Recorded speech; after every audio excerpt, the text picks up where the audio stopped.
up so you all can look at this with me. That is supposed to be a caution button and a courage visual. It's an interesting visual for courage, but when you're dealing with approved stock images, you have what you have.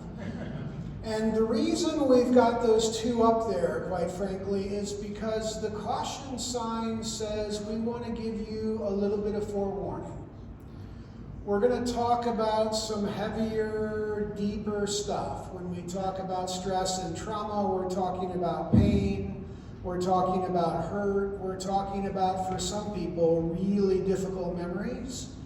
And sometimes when we do that, you will get caught off guard. A story, a tidbit, a kernel will sort of reach in and grab you unexpectedly. And most of what we want to do up front is just give you a little bit of heads up that that's possible. We also want to make sure you know where your support systems are. If you've got people here, obviously people you can connect with on your phone. You're welcome to see me afterwards, etc., etc. We just want to make sure we don't catch any of you too off guard. The other picture, though, that kind of obscure picture of courage, is designed to be a bit of a push. So if we are indeed in a mental health crisis, and we're going to present some arguments that we sort of most certainly are, we also need to start taking risk. We need to start having difficult conversations. Our kids, primarily the folks that I work with, are absorbing the world that we have created for them. They need us to start having difficult conversations and model to them what that looks like so that we can create maybe a bit more safe and sort of a better world for them to navigate.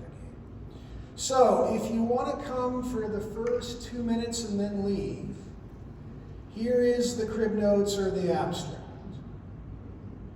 As you heard in the title, we're talking about significant mental health challenges, and what we're going to do is sort of underscore them a little bit for you, but we're going to go into those in much greater detail in the, I guess now, 4 o'clock session, or 4:10 session, perhaps the new time is. So we're just going to give you a taste of that, and then we're going to talk about what's going on with our conventional problem solving. The bad news, good news on that is people who are conventionally designed to support people who are struggling are themselves struggling. They need our help.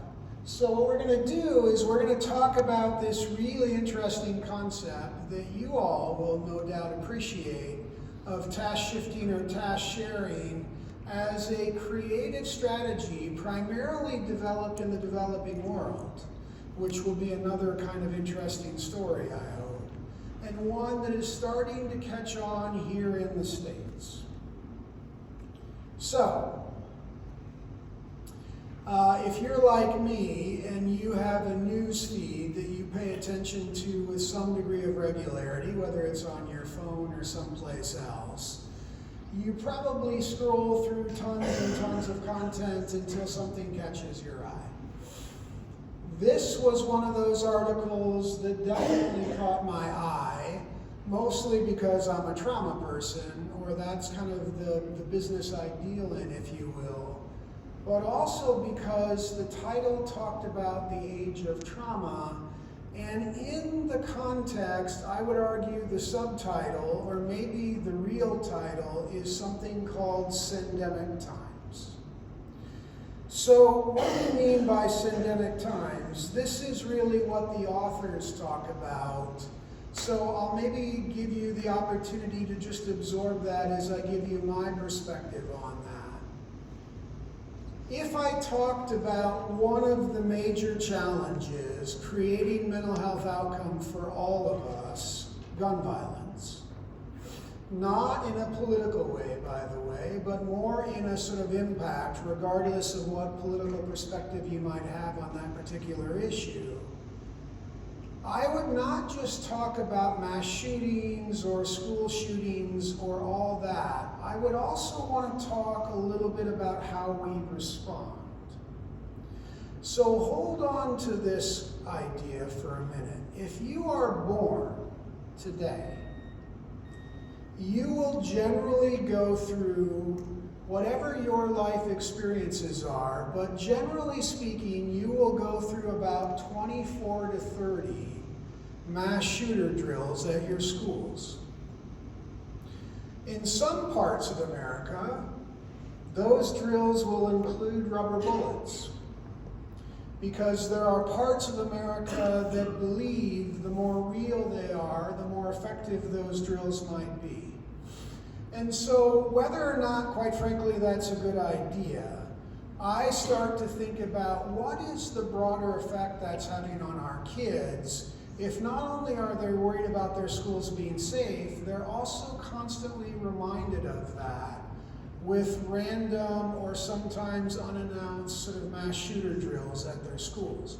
What does it do for their sense of fear, et cetera, right?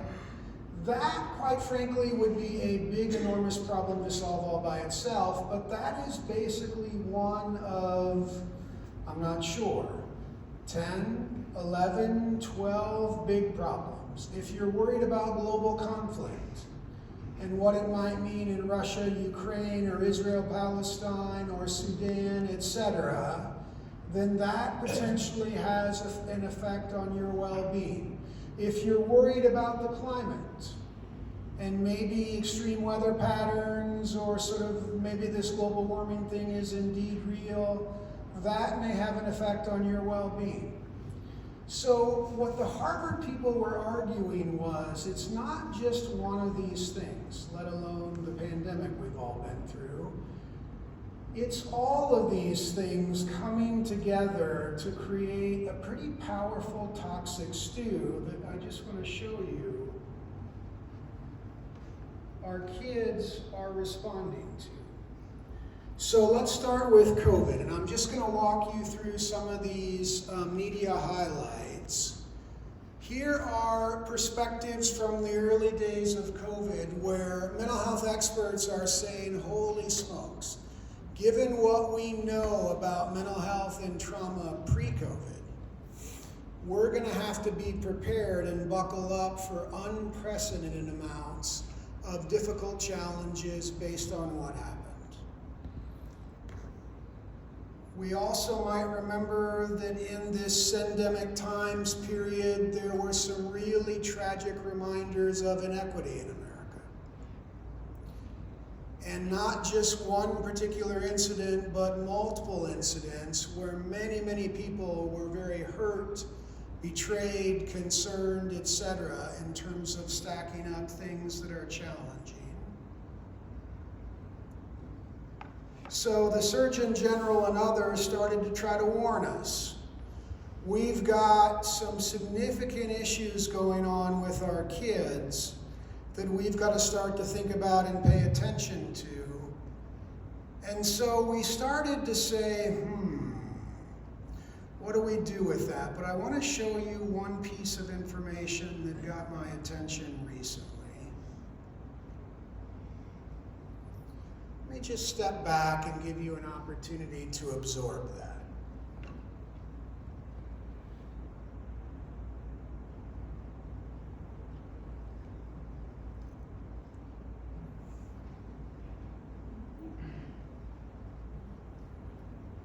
These are not our high-risk kids.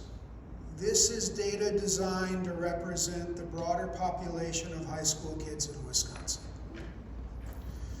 This, for a 30-year perspective in the field that I work in, is pretty, I guess we'd say, unprecedented. And it's not, unfortunately, just mental health that is generating all this discussion. We're also seeing some really interesting other indicators. So I'm not going to ask for a show of hands, I promise. But this data suggests that whatever your adult beverage consumption was, before 2020, you're on average consuming a day's worth more of alcohol. And it's not just alcohol. We know what stress can do from a drugs of abuse point of view. Some of you have known and particularly might be concerned about this particular dynamic. And then I would argue it gets maybe even a little more interesting. We talk about quiet quitting, we talk about sort of hybrid work. It's a really interesting dynamic for a generation that's not used to all these conversations, which would be certainly true for me. But basically, another collective impact on all this is when people are going to work, they're struggling with the effects of all this as well. So that, believe it or not, is the quick tour of what might be going on. Let me give you one more. This one, again, I'll just kind of let you absorb, normally gets a little bit of a chuckle, or sometimes one of those nonverbal responses that is like, amen.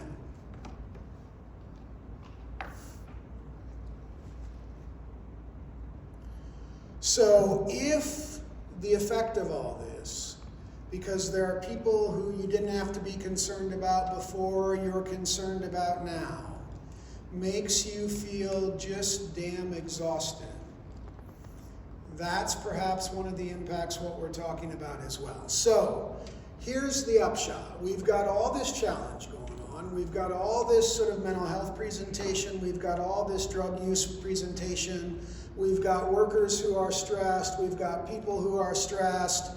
Some of you might say it's also affecting the quality of service you get at your local Starbucks, et cetera, et cetera. What we generally do is we say in the Western world, our solution to that is to say, hey, look, Johnny, if you're my neighbor and I hear about you struggling and I'm talking to your mom, and your mom says something to me like, well, what should I do with Johnny's mental health? We are trained in the Western world to say, well, does he have a therapist? If you really stop and think about it, that is our default go-to strategy. Does he have a therapist? If not, can I help connect him to one? Which is an interesting perspective. And if you think about this, hopefully some of you will appreciate the play on words with a deeper analysis there. That's for you more insight-oriented folks. There are some really nice things to getting Johnny to a therapist. They're, by definition, generally pretty involved in evidence-based practice, so you know there's not a lot of shenanigans that go on. There's a degree of professionalism from a licensure point of view. There's some pretty good insurance and other base funding mechanisms. And we, quite frankly, get to say to Johnny's mom, we've done our part. We have suggested this idea, we've encouraged this idea, we might even transport Johnny once or twice to this idea. And that's really cool, unless Johnny is Demetrius, and he's a person of color. And generally speaking, most of the evidence in evidence-based clinical work is based on middle-class white folks. So sometimes that intervention works for Johnny's cultural needs or Demetrius's cultural needs. More often than not for Demetrius, it's not quite the right fit. So when we think about evidence and sort of where it comes from, it's a really interesting sort of perspective to take. And here are the numbers perhaps you all came to this session for.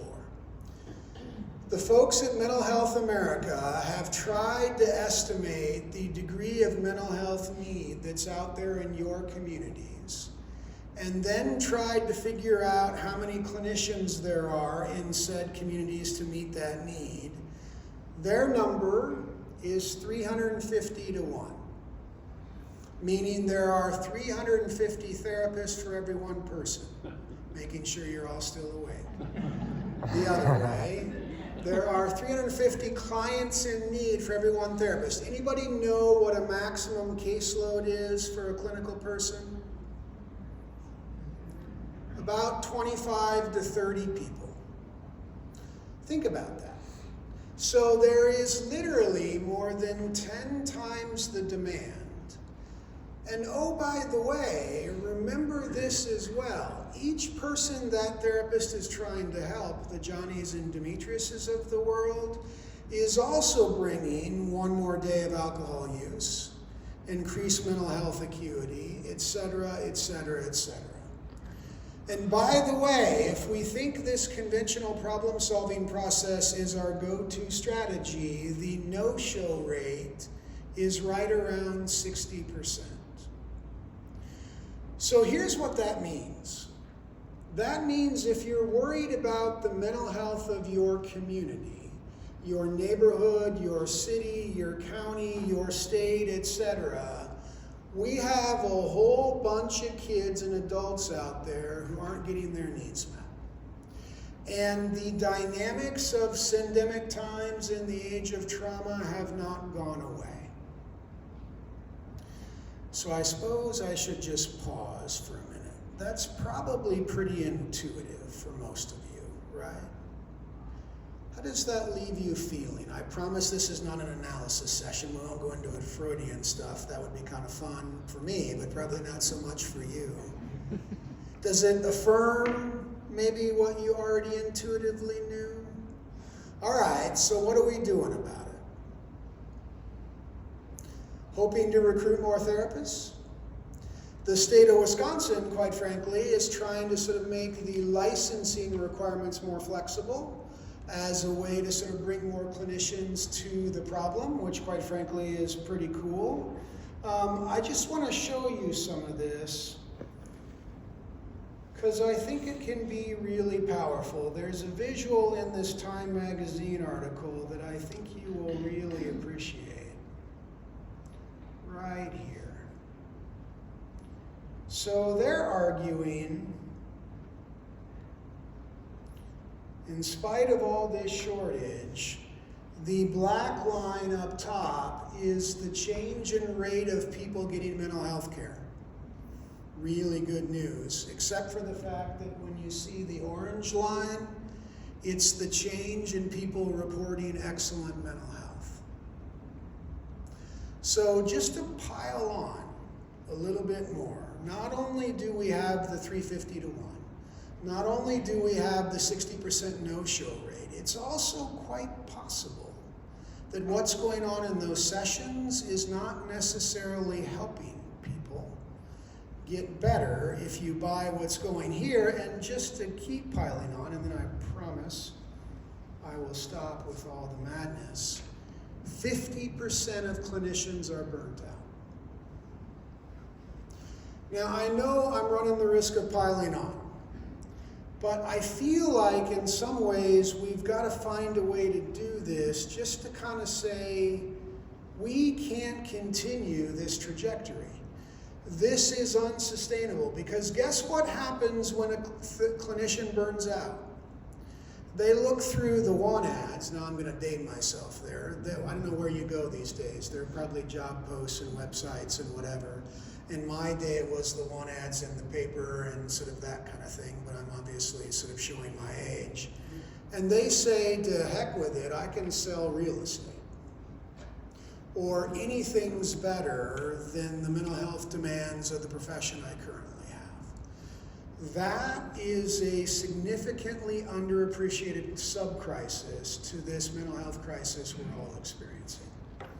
So, you maybe came for a little bit of that, but I suspect you came more for solutions. So let's talk a little bit about what the developing world does. And what I want to do is introduce you, we're going to try to have this audio work by taking the microphone to my computer speaker. It'll be really fun, kind of old school actually. And introduce you to a gentleman by the name of Dr. Vikram Patel. So Dr. Patel is a psychiatrist in India, and what he discovered, quite frankly, is not terribly different than what I've just articulated for all of you. If you live in rural India, your ability to get to a therapist is highly compromised. It's really expensive, it requires a lot of effort, it requires a lot of time, et cetera, et cetera. So quite frankly, they, by desperation, said, we've got to come up with another strategy. The good news is, what I'm going to argue to you today is they are basically a runway that we can potentially follow. And as I mentioned, there's already a decent amount of that going on. So let's cross our fingers on this audio and see if this works.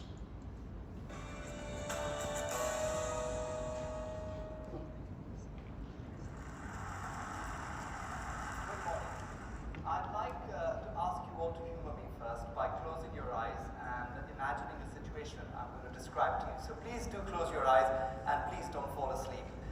With your eyes closed, I'm going to ask you to imagine that you're the parent of a newborn baby.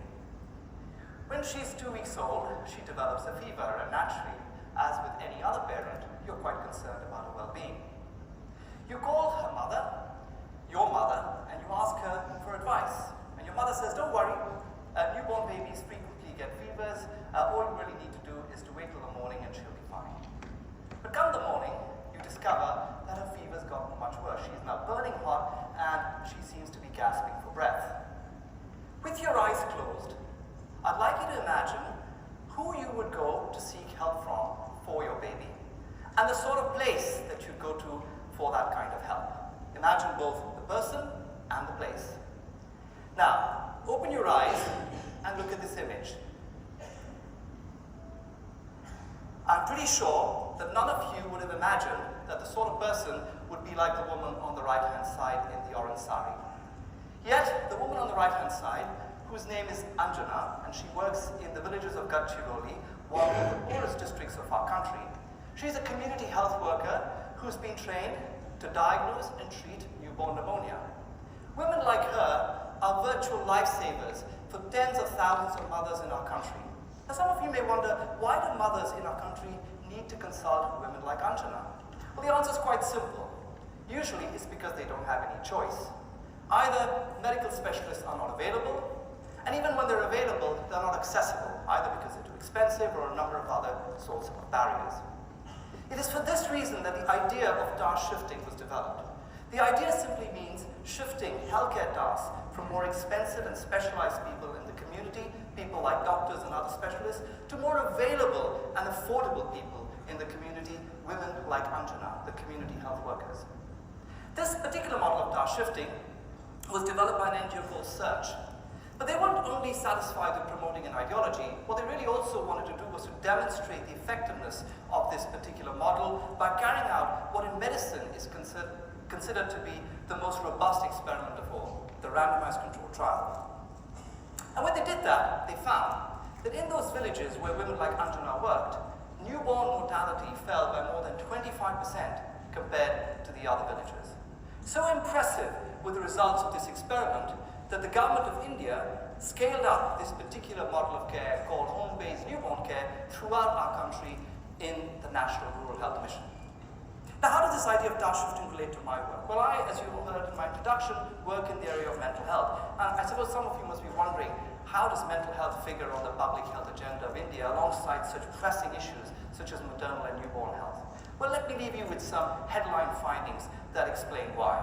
Mental and neurological illnesses, what we might perhaps call the brain disorders, account for about 10% of the total burden of disease in India today. Amongst these conditions, depression is the leading cause of the burden of disease alongside conditions like newborn pneumonia.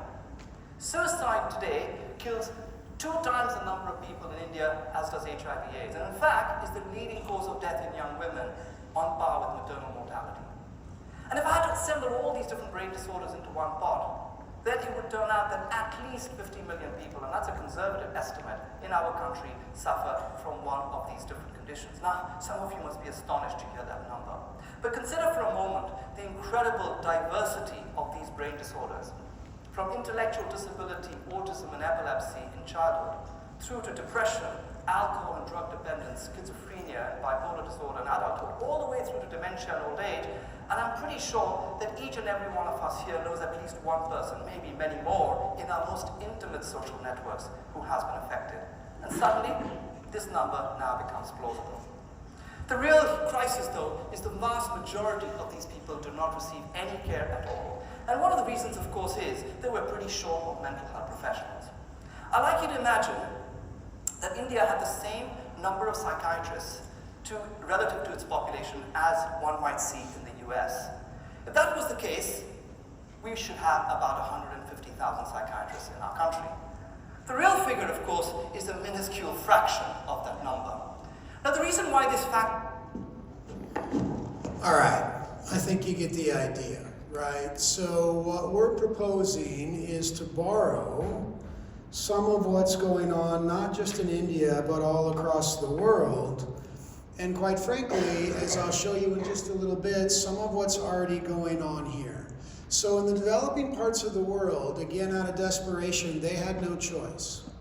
There was a stark sort of discrepancy between people getting some service or people getting no service, which, if you sort of hear my argument from before, is perilously close to where we are in the West today.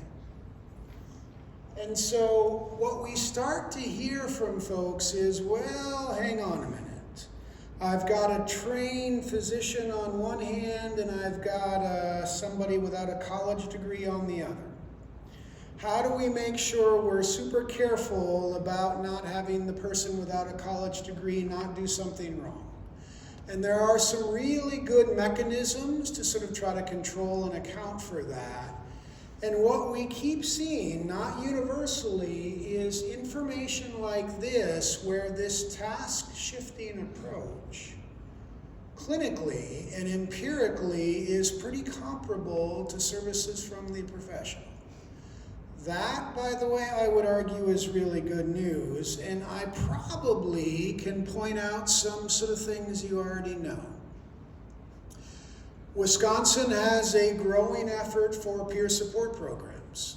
If any of you are in first responder communities or know first responders, you know in that circumstance, when they're faced with a choice to go see the department shrink, sorry for you psychiatrists and psychologists out there, or go see a colleague who's trained to support them, they overwhelmingly choose to go see the colleague. Another situation, quite frankly, where there's either no care provided or there's at least task-shifting related care. So in first responder communities, to desperately address suicide attempts, et cetera, and mental health and trauma needs, there's kind of been an explosion of peer support programs. There is a free curriculum called Mental Health First Aid that can gear up anybody to be able to respond to mental health crises in the moment. And across college and high school campuses, there are a myriad of really interesting student-driven programs where students will provide as much mental health support as they can, et cetera, et cetera. Now I want to transition and talk a little bit about root cause. So we've been talking quite a bit about mental health, which always brings me as a trauma person back to the former president of the American Psychiatric Association, trying to say, hey, you mental health folks, if you're worried about that and you want to get to one of the key root causes, you've got to think about the trauma conversation. Let me give you a different way to think about this. If you think about the top 5 challenges in your community today, so just take a moment and think about what those might be. I suspect if I rummage through these slides, you'll probably see 3 of the 5, 4 of the 5, 5 of the 5. And here's what this slide is basically offering us. From a global epidemiological perspective, the oil slick in the middle is the proportion of that challenge on the outer part of the circle that's directly attributed to adverse childhood experiences.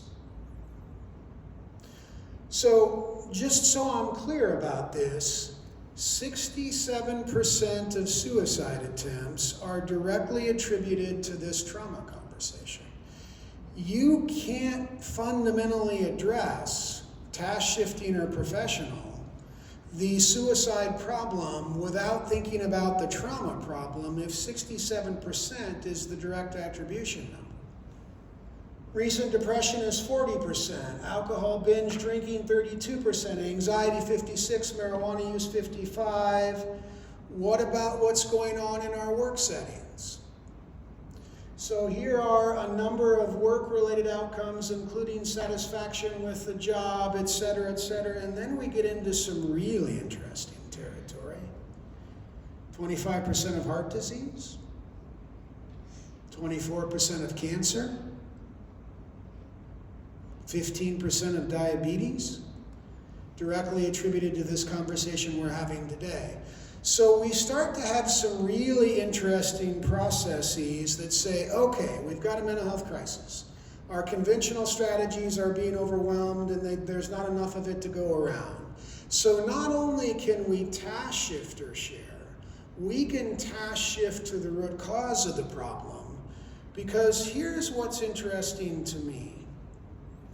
Conceptually, this means if we can get rid of trauma, which doesn't always mean we have to get rid of the experience, we can also provide really effective trauma-informed supports for people after the experiences that can literally sometimes prevent trauma from setting in.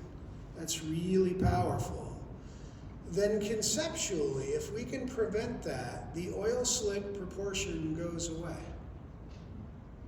So imagine in your communities 2/3 of suicide going away. Imagine now what that means in terms of the load on our conventional problem solvers. That's 2/3 less clients, perhaps. We've actually studied this in our child welfare program, where we task shifted getting our non-clinical big case managers to sort of practice trauma-informed care in really powerful ways, and we saw some really powerful data. Kids moved less, and kids found a forever home, either back with their families, with an auntie and uncle, a grandma, grandpa, or an adoptive resource or a guardian resource at double the rate as kids who didn't have their case managers practice in this way. So I want to show you one final thing, and then we'll see what questions, if any, you have. Where's Martha? There's Martha. We got 10 minutes, perfect. We had this dream about 15 years ago that if we could get every single person who had an interaction with the people we're worried about, and I'm talking about 30-second interactions. You see the kid getting on the bus as you're driving in your car out of your driveway to work. Maybe that's a 5-second interaction. The person who greets them at school, the teacher who welcomes them to the classroom, the principal or superintendent who sees them in the hallway, et cetera, et cetera. We started to say, I wonder if, given this crisis, if we could teach all of those people just a little bit about stress, trauma, et cetera, if they can change the nature of their interactions to be more supportive. Dr. Perry tells a story, Bruce Perry that is, who wrote What Happened to You with Oprah Winfrey, about a kid who witnessed his mom being murdered. And a bit of time after witnessing that murder, that kid is in the grocery store with his dad, and the checkout woman looks a little like his mom. And he has what we in the trauma community call a flashback, a re-experiencing moment, etc. The person who checks them out has some intuitive appreciation for this after the kid says, my mom was murdered. You can imagine what you might say or do. What they do, quite frankly, is they have this interesting process where she says, oh honey, I'm so sorry. And the sheer volume of empathy and compassion from her, according to Dr. Perry, is this remarkable reparative moment. So what we're envisioning is a world where everybody knows enough about this to potentially be that remarkable reparative moment. And what you see represented here is our mapping in 2008 of people who knew something about trauma-informed care. And red meant we weren't aware of any training being offered to them at all. Yellow meant they had at least one training. Look at what happens when we compare that to 12 years later. Green now means not only have they had training, they've actually adopted or agreed to do ongoing education for their folks around what they need to know to be that reparative person in that interaction.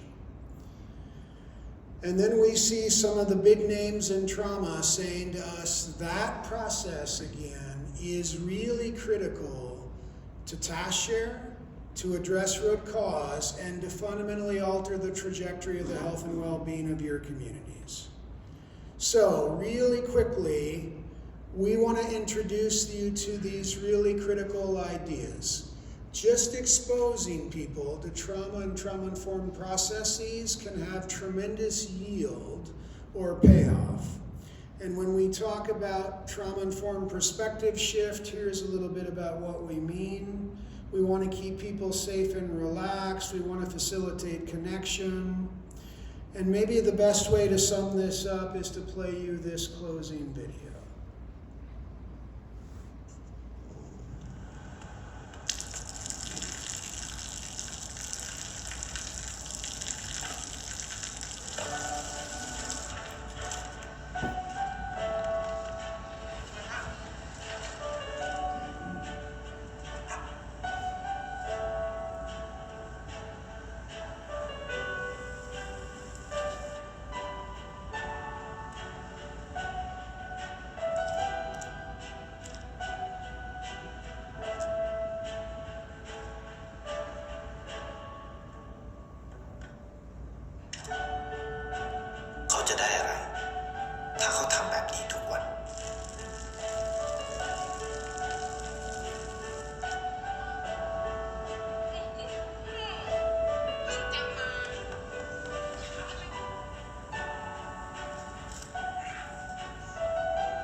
So let me leave you with this.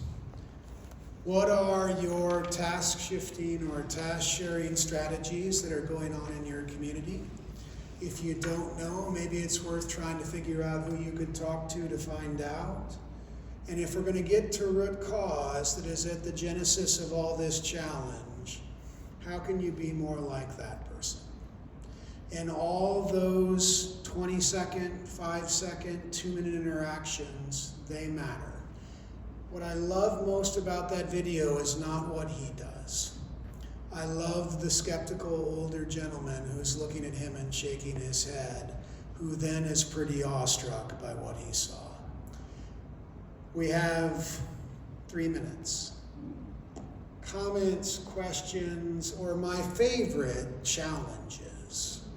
Things I said that rankled you. Yes?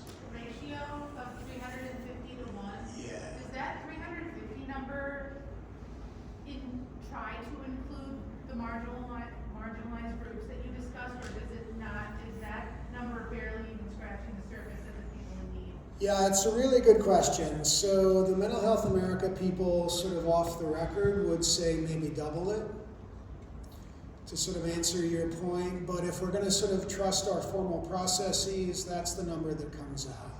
It's a pretty formal process of mapping out need via surveys, via other sources of data, etc. The problem is, if that's true, and it is double, then we're going to have a really interesting converse process. As that number goes up, the therapist number will go down, and we'll get to 1,000 to 1 pretty soon.